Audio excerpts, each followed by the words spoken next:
He placed the slipper in the middle of a small circle drawn on the ground. Around it were calabashes filled with powders of different colors, feathers, bones, and a clay pot with smoke rising from it. Baba began to chant words that Anna could not understand. The flames in the clay pot flickered wildly as if feeding on the power of his words. Then, with one sudden strike of his staff, the clay pot cracked in two. A strong wind seemed to rush through the shrine, though no door was open. Baba's voice grew deeper as he declared, "Her joy will fade. Her strength will leave her. From this day, sickness shall enter her body, and her laughter shall turn into cries." Anna's body shook. Fear pricked her skin, but she did not stop him. Her heart, though heavy, told her it was too late to turn back. When it was done, Baba handed the broken pieces of clay to his servant and looked at Anna. "It is finished," he said. "Now go home. Watch, and you will see how quickly her life begins to change."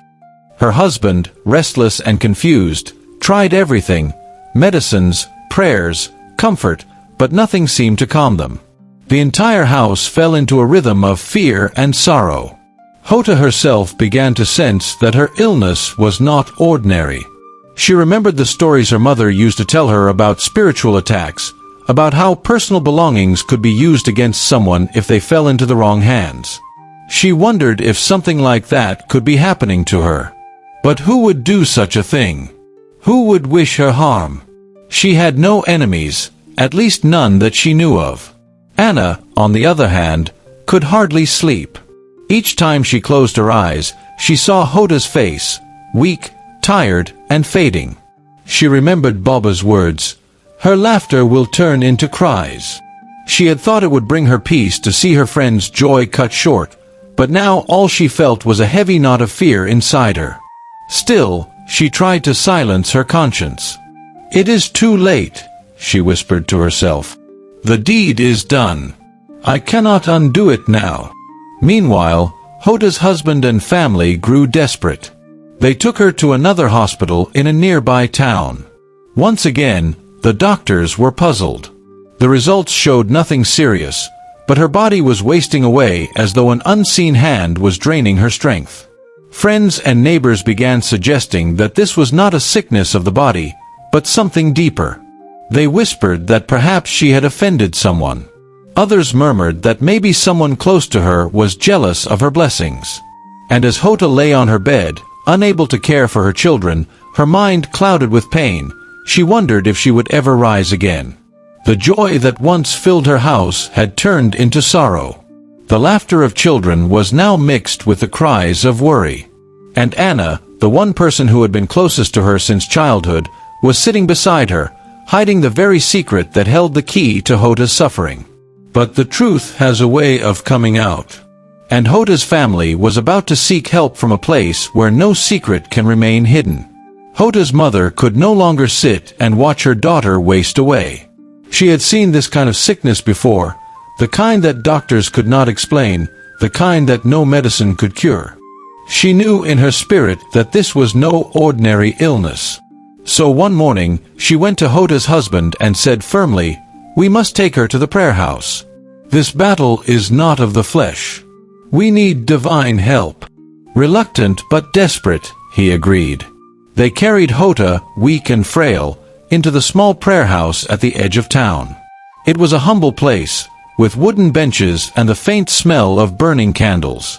The prayer leader, a woman with a calm but commanding presence, welcomed them. She looked at Jota's face, then closed her eyes in silence for a moment. When she opened them again, she said words that made everyone's heart stop. "This sickness is not from God. It is an arrow of envy. Someone close to her has taken what belongs to her and placed it in the hands of darkness." Gasps filled the room. Jota's husband looked around in shock. Her mother clutched her chest. And Jota herself, lying weak on the mat, felt tears sting her eyes.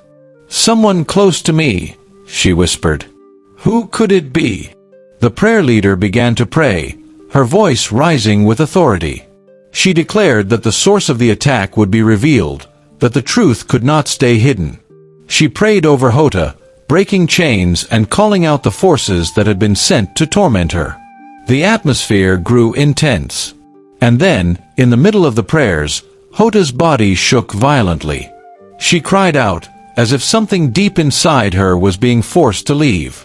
The leader spoke again. The item was her shoe. It was taken in the night and used against her. The hand that did this was not the hand of a stranger. It was the hand of one she trusts. The room fell silent. Everyone's eyes widened. A shoe. Taken in the night. The realization began to dawn slowly. Jota's mother turned sharply toward Anna, who had come along to the prayer house that day, pretending to be supportive as usual. Anna's hands trembled. She avoided everyone's gaze, staring at the ground. Sweat broke out across her forehead. Her chest rose and fell quickly, as though she could no longer breathe. "Anna," Jota's husband said in a low, heavy voice, "do you know anything about this?" Anna shook her head weakly at first, but the pressure of their eyes, the power of the prayer, and the guilt that had been eating her away for weeks finally broke her down. Her legs gave way, and she fell to her knees. Tears spilled down her face as she sobbed uncontrollably. "Yes," she cried. "Yes, it was me." The room erupted. Jota's mother shouted, "You? Anna? After all these years of friendship? After all the love my daughter has shown you?" Anna covered her face with her hands. "I didn't mean to destroy her completely. I was jealous. I was tired of my empty home. I only wanted the joy she had. I thought if she lost a little of it, maybe I would finally be at peace. I went to Baba. He told me to bring something. That night, I took her shoe. I gave it to him. I didn't know it would be this bad." Her words fell like stones in the room. Jota lay there, tears streaming down her cheeks. Her body was weak, but her heart felt shattered.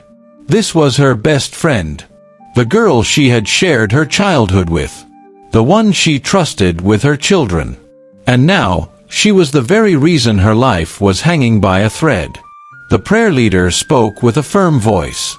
"Envy is a seed that destroys not just the victim, but the one who carries it. You opened a door for darkness, Anna, and now you must face the consequences. But for Jota, the power of God will restore her." They prayed harder that day, breaking every curse and destroying every spell that had been cast through the stolen shoe. Slowly, Jota's strength began to return. She opened her eyes with clarity for the first time in weeks, her breathing steady, her body no longer heavy. The battle over her life had been fierce, but she was being pulled back from the edge. Anna, on the other hand, was left on the floor, trembling, broken, and exposed before the very people who once loved and respected her. The truth had finally come out. And nothing would ever be the same again. The truth was now out in the open. The bond that once tied Jota and Anna had been shattered beyond repair. In the days that followed, word spread quickly through the town about what had happened. People shook their heads in disbelief. How could envy creep into the heart of someone so close? How could a friendship of so many years be destroyed by jealousy? Jota, though hurt beyond words, chose silence over anger. She did not scream, she did not curse. She simply withdrew from Anna completely. Her heart was broken, yes, but she decided to leave judgment to God. With time, she focused on healing, physically and emotionally. She poured her love into her children, who were too young to understand what their mother had just survived.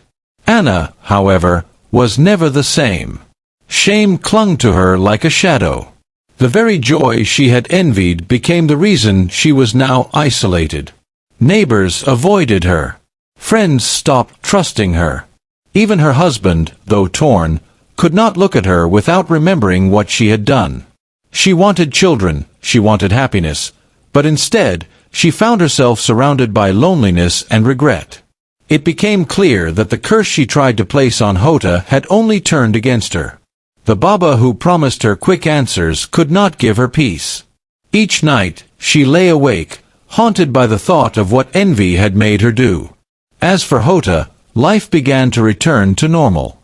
Her health was restored, her laughter returned, and her home once again rang with the playful noise of her children. But one thing had changed forever: her understanding of trust.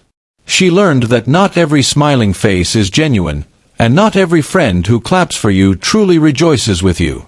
And so, the story leaves us with a lesson that lingers. Do not allow envy to take root in your heart. It destroys more than it gives.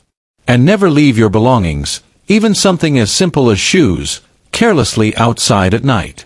In this world, not every hand is clean, and not every heart is pure. But above all, guard your joy, guard your peace, and guard your spirit. Because sometimes, the greatest battles are not fought with weapons, but with unseen forces that seek to use the smallest things against us. This was the story of Jota and Anna, a story of love, betrayal, envy, and survival. May it remind us that true friendship is a treasure, but also that not every friend is truly a friend.